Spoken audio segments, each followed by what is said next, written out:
What is going on, people? Welcome back. Johnny here, and we're going to pick up with the Dwarfs where we left off momentarily. Sorry for the delay. Again, I spend a lot of time plowing snow, and all it's done is snow. I'm a very unhappy and bored person. But I'm finally able to do something fun again, and as you can see in this preview, we are going to make some progress here. So at some point, picking up where we left off, Kaza is down and out, mostly because she smoked some joints and got sick again. And part of my goal this episode is to get some security in, to plan out how we're going to build this hold, figure out where we need to go, what the best space, north or south from our current spot is, and I think it'll be good. And if you're on the Discord, you'll see I've been making updates to these mods. Next episode, you'll see I've made some updates which will improve the look of, well, I don't have any dwarven doors, but fix some stuff with dwarven doors and whatever. There's always things I'm adding and working on. It's my #1 pastime. We do need to take some trolls out. They are in our area and causing us trouble. This one has asthma in both lungs. And keep on mining and see if there's anything over there. Hopefully I don't hit the map edge. That's going to pose a major problem in terms of setting up some security, but we'll just have to do security on both sides for a bit if that is the case, and that does open up to the other map edge. And then after that, we'll go north and south and see if we can determine where's mountain and where is not mountain. We need to stay on top of research. There we go. That is actually kind of the perfect area because it doesn't touch the edge. There's a steam geyser, tons of planting space. Not sure I could have asked for much more than that. I did kick up how much mountain generates versus how much open space for this game, as I mentioned in episode 1, and that's something you do in the settings for the Dwarf mod. It is set at 10 to generate this map. My previous attempt, I believe it was set at 1. So there's the mining we're going to do, north and south, and hopefully we find that there's solid mountain in one of those directions. That would be nice. Either way, I need more food. The ogre is going to eat us out of house and home.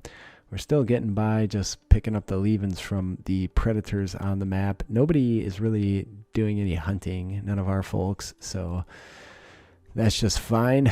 We do have a dude at that point show up. It falls out of the sky, and I mean, not a bad person. He's a body modder, so I'll have to get him some kind of new limb, but otherwise looks like a pretty good dude. We're going to see if we can't force him to join just by being nice to him at first. We do end up imprisoning him shortly, though, when he decides to leave. I'll tell you that, and we're just not going to let that happen. Kaza's having some chemical starvation issues. She's very unhappy. And we will grow tobacco as soon as we are capable, and that will keep them all even happier. So we mine out an extra bedroom, and we're going to just go and do 2 while we're at it, because now Gotrik doesn't have his own space. And it looks like Ragnarsson shouldn't have too much issue joining. I have to figure out why in the hell he won't claim that bed. Turns out it's not only a prisoner bed, it's a hospital bed as well, and whatever. I do figure it out eventually. So Gotrik's right on top of talking to him. It does have pretty significant resistance at 26 as a starting point, so it is going to be a while before he recruits. So we do get some furniture set in Gotrik's bedroom for Gotrik. Do a smoothing. We have a lot of smoothing to do yet. We still need proper food storage, some way to preserve food. That's causing me a lot of hassle too. I'm going to go ahead and put in some furniture for the prisoner to eat at when she is recovered sufficiently to stand up. I also on Saturday fixed the gray hair thing. Kaza and Gotrik go back and forth trying to bang each other and rebuffing each other. You can see wealth is still pretty low, around 33,000, which is a good thing. We haven't had an infestation yet, but it's just a matter of time. That's why I'm keeping all the inside doors closed. Our pigs are starving. It's winter. There's nothing to eat anymore. We're just going to kill them and keep the meat. At least we're somewhat preserving meat in an area that is open to the outside in terms of temperature And we can use our spell to wing some predators or some bigger animals and see if we can take them down as well. Worked well on the Buffalo last time, so why not? And it's pretty long range, so we don't generally run the risk of pissing off the animals too much and then therefore getting a bunch of mad animals out there. Kaza is mining north, and we find different types of stone, which is good for some variety. There is a raid at that point as well that shows up, and it's way more than the people we have on hand, but it shouldn't be too bad of a situation to deal with. We're certainly going to take some injuries here. Most of our people are melee configured, and they're all good at that. I have Kaza with a melee weapon. I don't want her to... She's much faster when she mines if she's got that pickaxe. Now, for some reason, I can't equip a weapon with her while she's drafted. So one of those mods is causing some problems there. But I'm going to focus on the people with the nicer bows and see if we can't drop them. And sure enough, we do get lucky on the first shot. We still have Final Transmutation ready to go. So we might be able to grow our gold stash here, and that certainly would be a good thing. I need to get Kaza out there and get her shooting ASAP. So for Final Transmutation, I'm gonna try and focus on somebody with a really solid ranged weapon, because they're gonna cause me problems from afar. And I can send my melee people in to tie up the melee folks that are coming in hot. There's a spell, and boom, it works again. Another gold statue, another 500 gold. If you looked at the episode cover, you know I do end up having to trade some of that away, but it's a worthwhile cause, I'd say. One of those attackers goes for our Razor Gore, which is probably a pretty fucking stupid move, but there he goes. That's all right if that's how he wants to roll. And Kaza supports with some bow shots. We are taking some serious punishment from these bows. I'm going to try and tie up as many of them as I can. This fence is causing me a major headache too. And again, if this makes anything obvious, it's that we need to get some security in place. Jumping over this fence is a major hassle, but that guy's got some good armor on, so I'm going to see if we can't bring him down but not kill him, and then get some additional armor. Even if we do kill him and it ends up tainted, we can get it repaired. I'm checking out their stats here and seeing if there's any way I could capture some of these people. The person we took out was Sanguine, which would have been nice. Moods around here are suffering. I think I've been pulled in too many directions. So he does end up getting his head knocked off his shoulder, so he will not be getting some immediate good armor, which is a little too bad, but what are you going to do? That dude is under consideration for joining, and actually doesn't seem like too bad of a pawn. Undergrounder's good. Fast walker and psychically dull. Doesn't do dumb labor, but pretty good stats. So I'm going to make it a point to try and capture him, and that'll give us our first human pawn, assuming we can get him to join and before he goes berserk and has to get his head knocked off his shoulders as well. Meat's rotting away. Gotrik has new magic points. There's goats running around outside injured. There's a warg that's injured. We still have that gold statue out there we need to deconstruct.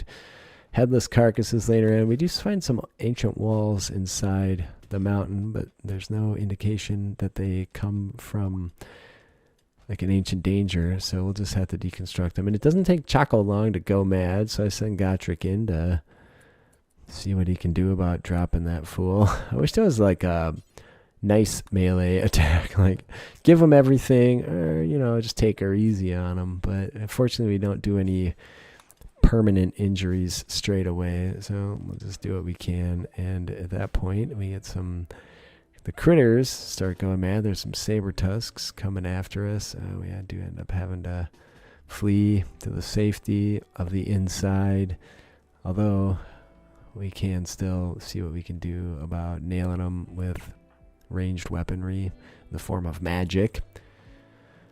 And one saber tusk shouldn't be too hard to take down, but they are pretty brutal in combat, so if they get to us, we need to be pretty careful. If we wing them enough, we'll just hide inside and let them bleed out, which also seems like it's probably a pretty good idea versus having someone get an eyeball scratched out or something like that. So, and also there's carcasses laying around to eat, so perhaps we can distract with that. Our little dude does do the job for us. The Razor Gore has been the best pet I've ever had. It's constantly attacking our enemies, and I like it. I like it a lot. That something. If I could get a whole pack. I need to call a bunch of cats together. I don't know, but anyway. Pride. If we could get a whole pride of those things. I finally start getting some walls put up for security. We do have some carcasses laying by where we're working. It's certainly not going to help the moods any around here, but there's not much I can do about it. There's some cloth pants laying there. We're just going to let those rot. And our mining to the north continues. Our mining to the south continues. We do finally get all the walls in the mountain deconstructed so we can carry on with mining. A bunch of trolls show up on the map at that point, which I don't know. I didn't realize. Oh, Chaco joins at that point. I didn't realize when I added that event how irritating it was going to be, because the trolls are pretty frustrating. We move our prisoner over. I don't do it intentionally. It's because that stupid bed on the other side is also set to a medical bed, and it takes me a minute to figure out why the hell they won't put him in that prison. So that's why he's over where he is, and we're almost done taking walls down in the mountain, like I said before. But anyways, a lot of work to do, a lot of stuff to haul. We do discover an area at that point, and there's a large area in the south. So with that, we're pretty much going to have to do our main hold in the north, unless we want an open courtyard area in the middle of it.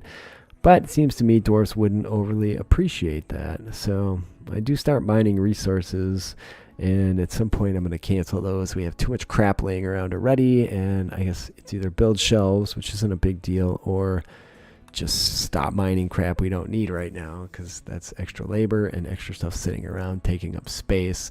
Once we actually start building armor and whatnot, that'll be very useful, but for the moment it's kind of a headache. So yeah.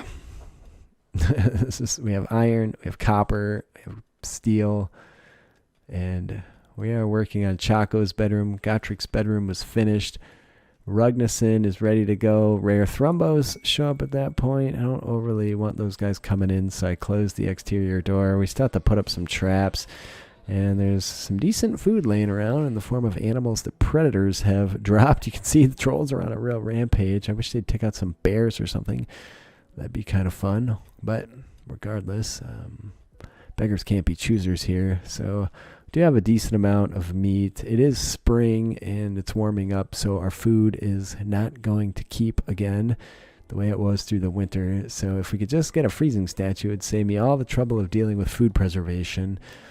And maybe in my next playthrough, I'll make it a goal that we're not going to use a freezing statue to preserve food, like do a proper medieval game without the magical influence that essentially takes away some of the bigger challenges. Because it is, I don't know, something interesting and different to do.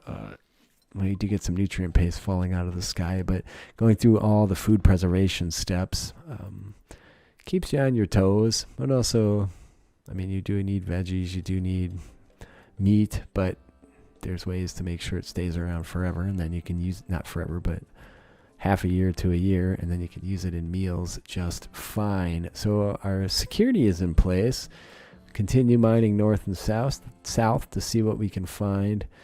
I do need to change some priorities. The place is a mess. Things aren't getting cleaned. Things aren't getting hauled, which is even more frustrating.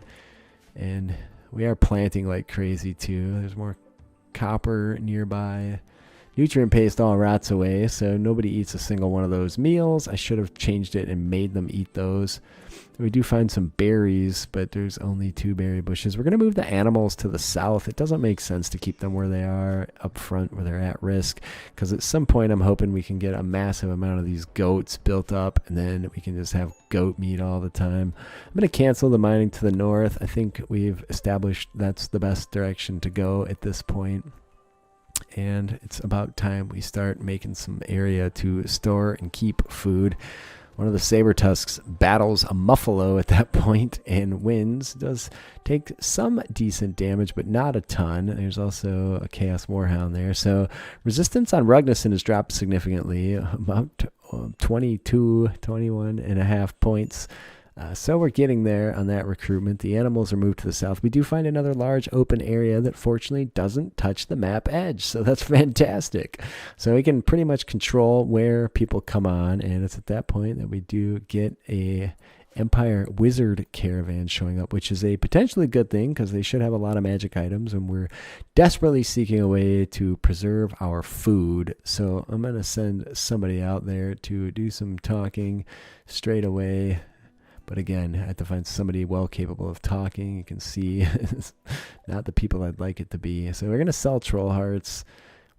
We're going to end up selling gold here because I do want to buy the freezing statue and it feels like a fair trade. I consider some other stuff, but the freezing statue is very expensive. But we don't have to sell even half of our gold in order to acquire it, so it seems like a worthwhile thing to do. We sell 429 gold, handful of other things, but now we have a way to freeze and keep food without having to worry about it. So there you go. And that goes straight away into where we're putting our food. We can uninstall our vents at that point and use those elsewhere. We don't want to vent to the outside anymore. So the consideration is, what do we do? There's currently only one tiny entrance onto the map, so if we kept it that way, an easy way to shoehorn folks into our security zone, and that's very intriguing. I do like that idea, so that's the main consideration right now. There's a refugee nearby who is an ogre. Now the downside is they're 3 days away. We don't really have any road food, and it's on the other side of a mountain range. So at this point, we're just not going to be capable. So now Kaza has rebuffed Gotrik. And they just go back and forth. A lot of these predators were attacking the caravan that just showed up. And that's interesting, to say the least, because they just drop them and then we get the benefit. But nonetheless, lots of animals. I do need to just stop mining resources. There's just stuff laying everywhere. We have a ton of animals laying about, waiting to be butchered. We're going to make a butcher room. We're going to make a food storage room. And Ragnarsson joins us at that point. And again, somebody has to start cleaning. Kaza's frequently on a mental break here, just due to the chemical interest that she has. In terms of research, there's a lot of options we need to roll with at this point, and it's kind of a tough choice in all honesty, but we could make wood and mushrooms for doors are important, like everything. Walls, we don't have walls. Those mushrooms would be healing mushrooms, fungal medicine, I should say. So it's at that point we do have a blight on the rice, so I just send everybody out and make a tiny zone that only allows them in that space, and then they bust it out real quick, and then we unrestrict them again, and we're good to go. Seems like easy way to handle that now that the zones are set up. And we do get the butchering space set up. We do get a lot of shit butchered. I'm going to vent some of these rooms together. It's going to be nice. Well, for now, maybe I can hold the door open, but if we're going to keep food in the kitchen, it's going to seem worthwhile. But we do need to plant. We do need to think about. Clearly the animals for now need to go on the south. This space over here could be turned into a big security area. We could leave that one opening on the right as the only access to the map from outside of it. And I really like that idea. And, you know, we can build the hold to the north, keep the animals in the south, and grow food everywhere. We can also grow food inside. I'm trying to get the door closed here. We do have some chaos spawns show up Manhunter style. So mad and wanting to attack. I was going to let them have access to the trap corridor, but wood is not in the most strong supply at the moment. So hopefully we can get the door closed before they get a hold of us, but it's not looking good, needless to say. And yeah, you can see they're going to make entrance. And our new pawn here is not going to fare well because there's 4 PO'd chaos spawns attacking her. But the cavalry arrives before too long. Ragnarsson does end up getting severely wounded. And Stoneheart has no clothes on. She's always mad because she's got clothes on because she's a slayer. So piss on it. We'll just let her be naked for a while. Now, Kaza's trying to shoot through our own people. Let's hope we don't suffer too much friendly fire. Gotrik's running as well to see if we can assist. And probably the best way to assist is just to start shooting magic from afar. Chaco ends up getting his hind end kicked and going down. Gotrik, for some reason, the magic doesn't happen, but we try again. And we need to keep the melee swings coming. The Slayer's actually pretty tough and doing his thing well.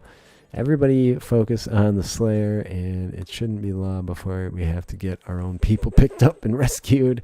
And Stoneheart, our Slayer, she goes down there. Well, it's going to be kind of touch and go here. We have 3 people down and severely wounded, but we also have 3 people that can rescue, so not the end of the world.